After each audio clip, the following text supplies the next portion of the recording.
I ask you, my friends, to share this video with anyone you know who's Gen Z, who has concerns about affording rent, affording food. You know, I saw a clip from Bill Maher where you've got Bill Maher saying, what? Joe Biden's going to lose because hot dogs are more expensive. Ha ha ha ha, hot dogs are more expensive. He says, Trump says bacon's up 5 times. It's up 12%. And he's like, these people just don't know. They don't know. Yeah, I don't know exactly what Trump said about that. I certainly think it's fine to criticize Donald Trump, saying he's exaggerating those points. He's being very hyperbolic and those numbers are wrong. Totally fair. Totally fair. But I do feel that Bill Maher was correct when he said, although a bit dismissive of our young cohorts in this country, Biden's going to lose because hot dogs are more expensive.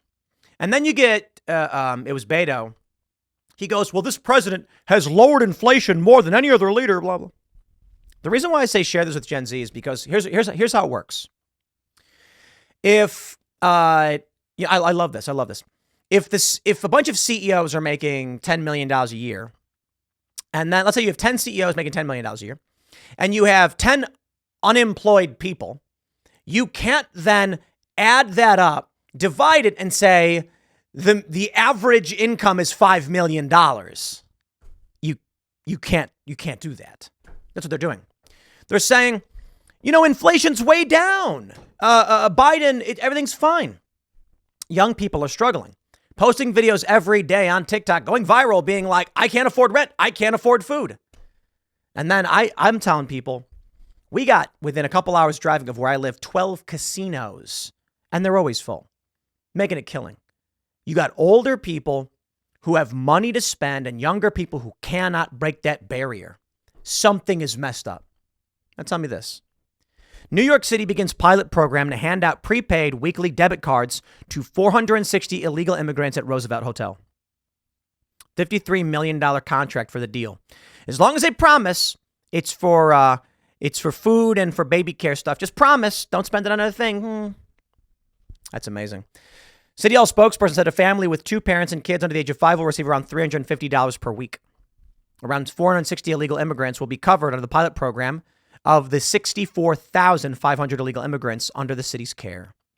The cost-saving measure will replace the city's current system of providing non-perishable food boxes to migrant families staying in hotels, much of which is often discarded. The reason why I ask you share this with young people that you may know is I have a question for those in Gen Z. For what reason do you tolerate the giving away of your inheritance in this country to non-citizens who have not lived here? It's an honest question. Maybe you're a leftist and you say they have every right to the properties that were built by my ancestors and my neighbors, the same rights that I do, and they get to live there and I don't. No, honest question. If you believe as a leftist, Gen Z, that it's fine, they gave a luxury hotel to non-citizens who entered the country illegally. Let's tone down the language here, right? It's fine. Are you, as an American citizen, not entitled to the fair share that's supposed to be given out? Why do you think it's fair that these people who aren't from here, who did not contribute the same way you did with your taxes and your life, and you went to school, how come they're in the hotel and you're not? You can argue that they are of equal standing to receive the same entitlements as you. Okay, well, you don't have a place to live, and they are being given cash money and luxury hotel rooms. Why is that acceptable? You may argue, well, it's fine, but I should get that too. Okay, then why now do you tolerate them doing this? I'd actually argue triage. Certainly you, young Gen Z American, should have that access first, right? Before the people who aren't citizens here. We hear often that the wealthy should be paying their fair share. To who? Seriously, comment below. Tell me what you think. Gen Z leftist. You're on the left. Progressive. Who should they be paying that fair share to? The government? Should the government get the money to wage wars and give it to Israel and Ukraine? Honest question. When the fair share is taken from the wealthy, it ain't going to your pocket. Are you deserving of that money? When it does go overseas, much of it, some of the largest contributions go to Israel. Right now, Ukraine is the largest beneficiary of U.S. spending. And then when it comes to housing and food and cash money in the pocket, maybe it's a universal basic income, call it what you want. It's not going to you. So where's your cut of the fair share? I feel like we can come to an agreement with leftists if they accept these questions, these premises. How about we do this? No illegal immigrants, no non-citizens, no hotel rooms, no free money. We start there. Then the fair share that's left remaining, that's taken from the wealthy, we can determine how it should be spent. Do you think it should be spent on Israel? No, I think you would say no. Okay, fair point. I agree. Probably not for the same reasons, but I would rather see the money that we spend overseas given to a single random person. I'd prefer it if the $100+ billion in Ukraine funding, one day they went, I'll put it this way. If the federal government came out and said, okay, look, we're going to fund this war in Ukraine to the tune of $150 billion, or Jim can have it. I'd be like, Jim, I want Jim to have it. I want Jim to buy everything he's ever dreamed of, because at least that's this country. At least Jim lives here. At least Jim is a taxpayer. I don't care who Jim is. I don't care if he's a raging progressive, leftist, communist, whatever. No matter who he is as an American, pending due process removal of rights, fine. He's a criminal. Okay, fine. But I'm saying any citizen of any political background, we would be better off as a country if they received the $200 billion as opposed to this foreign country. That's not where we are. Instead, New York City is giving away your portion of the fair share to non-citizens. I don't understand why Gen Z tolerates this. Maybe this is why we're seeing so many Gen Z people now say Donald Trump's the way to go. Because you can only argue fair share for so long. You say the wealthy 1% got to pay their fair share. Fine. But why is it going to Ukraine, Israel, and non-citizens? And other places too. I get it. Sudan, Afghanistan, Iraq and Afghanistan less so, especially these days. But it's still going out to many different countries. How is that us paying our fair share? How is it that I pay taxes and I'm giving my fair share, but it's going to Pakistan? So let's say this.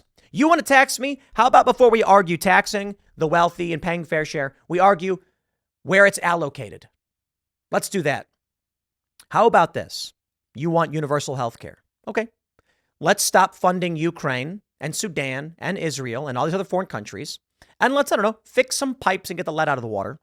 Fix our roads and bridges and allocate this towards reasonable basic health care for individuals. See, I'm a fan of the idea of universal basic health care.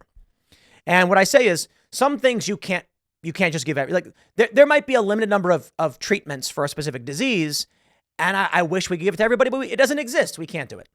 Now, for like setting a broken bone, however, that I think we can do. I mean, it might suck. We already have long enough wait times at many hotels, so we have to expand a bit more. And maybe that's the real challenge. But I'm not a big fan of it would be uncomfortable for too many people, so let's deny it to other people. I'm actually a fan of saying, let's have a basic level of healthcare. Like you have the flu, you need insulin, you broke a bone. These are simple things that with expertise we can help take care of. Insulin's a little bit more difficult, that I get. But if you have like advanced cancer, like we can't fund that publicly. It's going to have to be a split thing. But before we can get anywhere near that, we have to contend with the fact that non-citizens are receiving our tax dollars and we are funding war at the same time. You cannot do both. You cannot be at war and have an open border, or let's call it a porous border. The question for this segment is, will Gen Z tolerate this come November, or they tolerate it now? Maybe you're saying, Tim, we don't tolerate it. It's wrong. Okay. All right. Maybe that's why we're seeing so many young people say Trump 2024. When it comes time in November, the question is, will we see young people vote for Donald Trump, or will they vote to give up everything that they believed that they were entitled to and their fair share? Will they give it up to foreign countries? There's no guarantee that Donald Trump does anything different as it pertains to Israel. Although Trump did come out recently and say Israel's got to stop this war because they're losing support. It doesn't matter who you elect. They will support Israel. So I'll say that. Fair point. But how about we take back that money from Sudan and Ukraine and all these other countries? How about we stop giving this money to non-citizens and we allocate it towards helping Gen Z become successful adults who can have families, who can take vacation, and who can have the American dream that they were promised? Unfortunately, I got to say, for all the people who are voting Democrat, not that Trump is perfect, but you perpetuate this stuff by voting Democrat. Sorry, man, I can't help you. Welcome to New York's new program. I'll leave it there. Next segment's coming up at 6 p.m. on this channel. Thanks for hanging out, and I'll see you all then.